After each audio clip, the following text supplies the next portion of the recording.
हर हर महादेव। सर्वप्रथम गुरुदेव श्री काशी विश्वनाथ को नमन करता हूँ। माता अन्नपूर्णा को नमन करता हूँ। नंदीश्वर गुरु परंपरा के संरक्षक काशी के कोतवाल को नमन करता हूँ।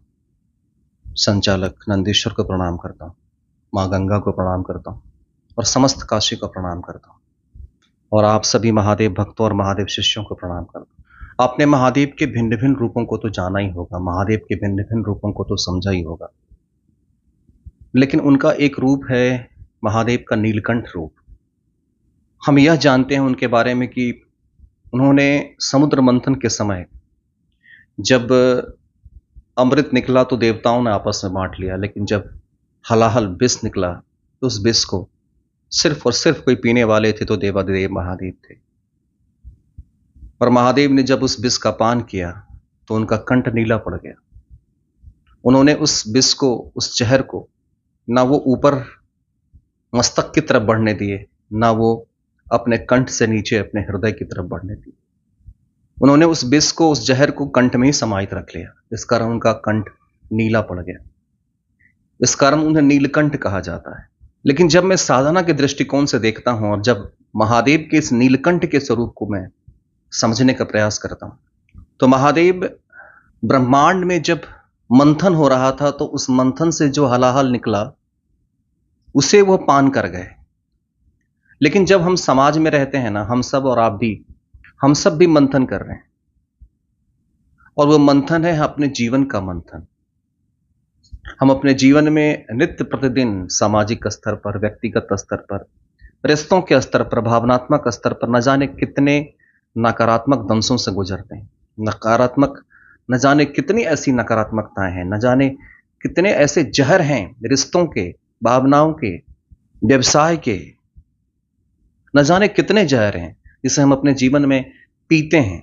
हम अपने जीवन में व्याकुल रहते हैं, अपने जीवन में दुखी रहते हैं, अपने जीवन में संतप्त रहते हैं। यदि आप महादेव का अनुसरण करते हैं और महादेव को अपना गुरु मानते हैं, ठीक है, मैं तो महादेव को अपना गुरु मानता हूं और मेरे जीवन का एकमात्र उद्देश्य है महादेव के मार्ग का अनुसरण करना, अपने गुरु का अनुसरण करना।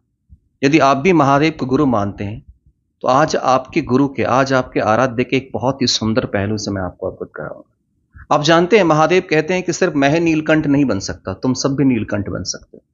और वह नीलकंठ बनने का सिर्फ और सिर्फ तरीका है, तुम अपने जीवन को देख लो। क्योंकि इस जीवन में जितनी खुशियां हैं उससे ज्यादा दुख हैं। इतने संताप हैं इस जीवन में कि व्यक्ति यदि उन संतापों को जीना प्रारंभ कर जाए, अगर उनको देखना प्रारंभ कर जाए तो शायद जी भी ना पाए। कुछ लोग ऐसे होते हैं जीवन में जो अपने जीवन के दंश को अपने भावनाओं में उतार लेते हैं, तो वो दुखी हो जाते हैं, अपने जीवन में संतप्त हो जाते हैं। कुछ लोग ऐसे होते हैं जो अपने जीवन के दुखों को अपने मस्तक पे उतार लेते हैं, अपने माइंड में, अपने दिमाग में उसको संचालित करते रहते हैं, वो ओवर थिंकिंग के शिकार हो जाते हैं। तो महादेव एक बात समझाना चाहते हैं हम सबको अपने नीलकंठ स्वरूप के माध्यम से। वो हमें यह समझाना चाहते हैं महादेव कि यदि तुम मेरे इस स्वरूप को देखते हो कि मैंने जहर पिया है और जहर पीने के पश्चात उस जहर को मैंने भीतर निकाला, ना ही कंठ से नीचे उतरने दिया और ना ही कंठ से ऊपर हमें होने दिया। यह प्रभु का यह संकेत था, यह प्रभु का संदेश था कि तुम भी अपने जीवन में जो उत्पन्न दुख हैं, उस दुख को ना अपने हृदय में उतरने दो, ना अपने मस्तक पर चढ़ने दो, ना अपने दिमाग में उतरने दो। ये कैसे हो सकता है? ये ऐसे हो सकता है, यह महादेव का साक्षी रूप है। साक्षी मतलब जब वह उस दंश के साथ, उस जहर के साथ स्वयं को शामिल नहीं करते, बल्कि उस जहर से स्वयं पृथक रखते हैं। जब कोई एक साधक होता है अपने जीवन में, जब वो साधना के पथ में उतरता है और जब वह अपने जीवन के दुखों को देखता है, अपने जीवन के संताप को देखता है, तो वह उस दुख को यदि साक्षी भाव से देखे। साक्षी भाव कहने का मतलब है कि मैं आत्मा हूं, मैं शिव का अंश हूं, मैं ये दुख नहीं हूं। मेरा जीवन, मेरा जन्म इस संसार में सिर्फ और सिर्फ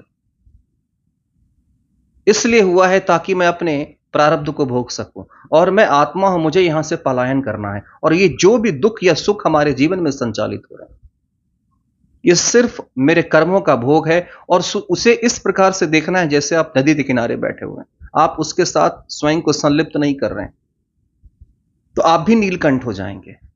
यानी उस इमोशंस को ना हृदय में उतरने देना है, ना उसका बोझ लेना है अपने हृदय में, ना उस इमोशन को अपने मस्तक पर चढ़ने देना, ना ही मस्तिष्क पर उसको जाने देना है कि हम उसकी चिंतन में ही अपने आप को इतना शामिल रखें कि हम ओवर थिंकिंग के शिकार हो जाएं, अति चिंतन के शिकार हो जाएं। तो ये तब होता है। आप कहेंगे कि हम नीलकंठ के उस स्वरूप को कैसे अपने भीतर धारण कर सकते हैं? नीलकंठ के इस स्वरूप को आप तभी अपने भीतर धारण कर सकते हैं जब आप साधना में उतरेंगे। जब विज्ञान भैरव तंत्र जैसी साधनाएं प्रभु ने जो दी इस समाज को, इस संसार को, वो किस लिए दी?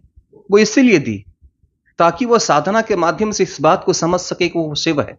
और जब कोई व्यक्ति इस बात को जानता है कि वो शिव है, तब वो अपने संताप को ना हृदय में उतरने देता है, यानी किसी बात को वो हृदय से भी नहीं लेता, और किसी संताप को, किसी दुख को, किसी ऐसे दर्द को ना अपने मस्तिष्क पर चढ़ने देता है। आखिर विष क्या है, जहर क्या है हम सबके जीवन का? हम सबके जीवन का जहर दुख ही तो है, जो हमें रिश्तों से मिलता है, जो हमें समाज से मिलता है, जो हमें व्यवसाय से मिलता है, जो अपने इर्द गिर्द के संबंधों के साथ जो हमारा आंतरिक अभिक्रिया है, इससे हमें मिलता है। यही दुख तो हम सबके लिए जहर है।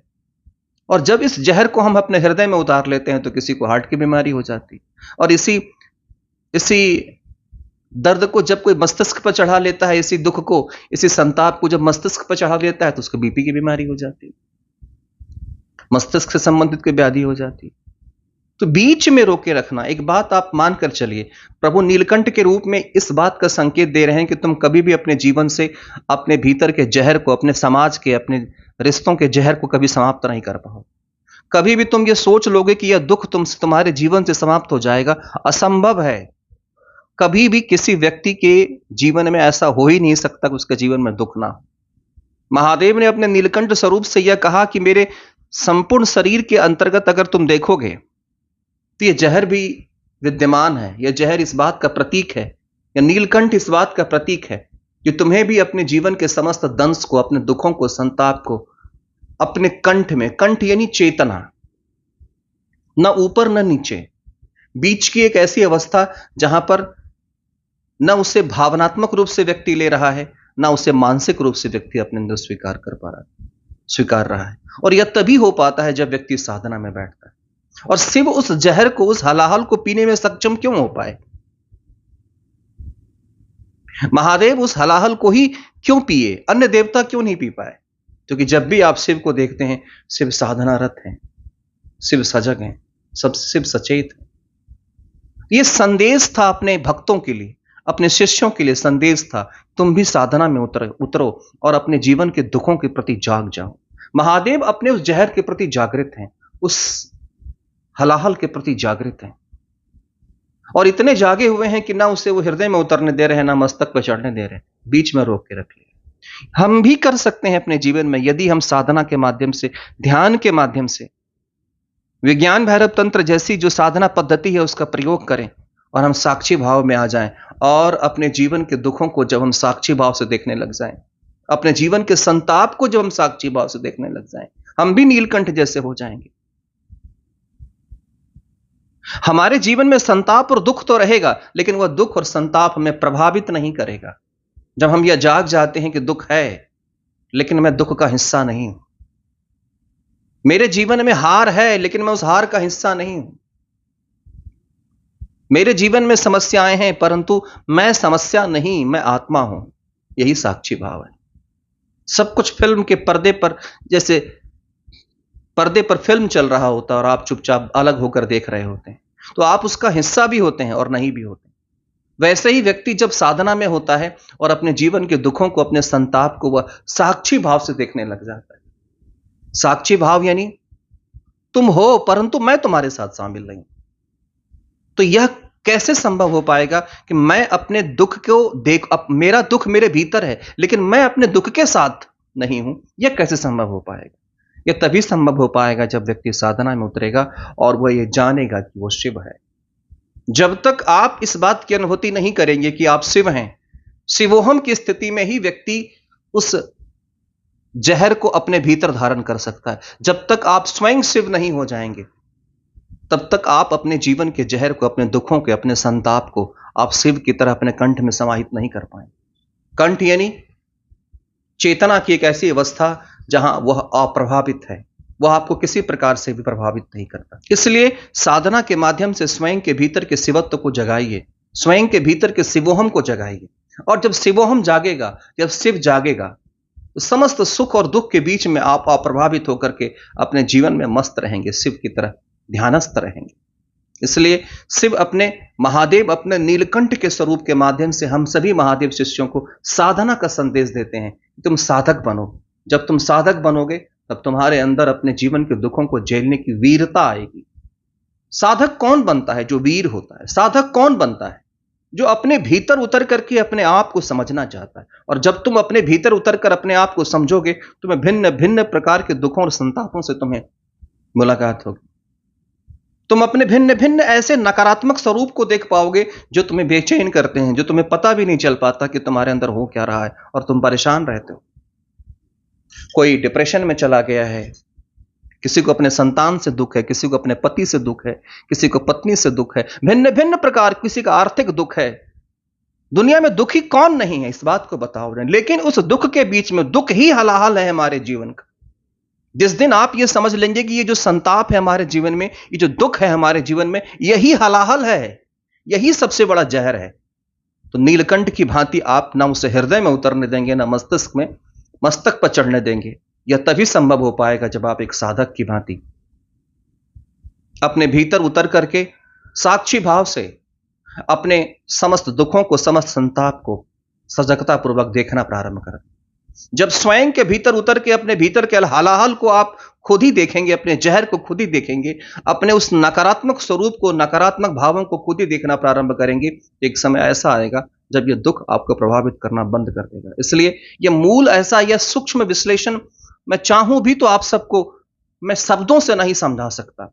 जब तक कि व्यक्ति अपने आंखें मूंद कर अपने भीतर नहीं उतरेगा, तब तक वह नीलकंठ के उस महत्व को नहीं जान पाएगा। इसलिए यदि दुख से उबरना है, यदि जीवन के संताप से उबरना है, यदि जीवन के दर्द से उबरना है, तो साधना में उतरना पड़ेगा। और साधना में उतरकर महादेव की भांति नीलकंठ बनना पड़ेगा।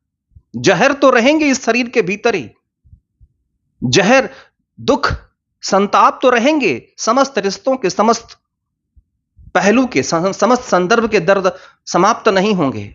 लेकिन फिर भी तुम उस दर्द में, उस संताप में तुम शांति महसूस करोगे शिव की भांति। जैसे शिव ने अपने कंठ में हलाहल को धारण करके भी वह शांत महसूस और शांत बैठे।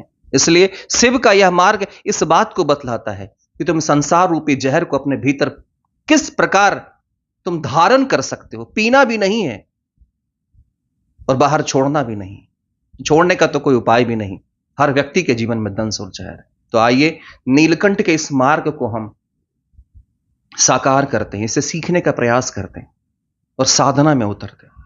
आइए विज्ञान भैरव तंत्र की साधना में उतरते हैं। यदि आपको मेरी बात समझ में आ रही है तो साधना में उतरिए। शिव का सार्थक रूप सिर्फ जल चढ़ाने में नहीं है, शिव को अपनाने में है। एकमात्र सेविज्म ने, शिव के मार्ग ने कहा, शिवोहम, मेरी तरह हो जाओ, शिव की तरह हो जाओ। और एक शिव का मार्ग और एक शिव भक्त का जीवन तभी सफल है जब उसके भीतर शिव उतर जाएं। जब तक उस भक्त के भीतर शिव नहीं उतरेंगे, जब उस भक्त के भीतर शिवोहम का भाव नहीं उतरेगा, तब तक उस भक्त का जीवन असफल है। इसलिए आप भी नीलकंठ बन सकते हैं और अपने जीवन के जहर को, जो आप सबको रिश्तों से, दुनिया से, समाज से मिला है, उसको अपने कंठ में धारण करके सजगता पूर्वक, चेतना की सजगता के साथ उसे अपने साथ रखकर जीवन में शांति प्राप्त कर सकते हैं। महादेव आप सबका कल्याण करें। साधना में उतरिए। नमः पार्वती पते, हर हर महादेव शंभो।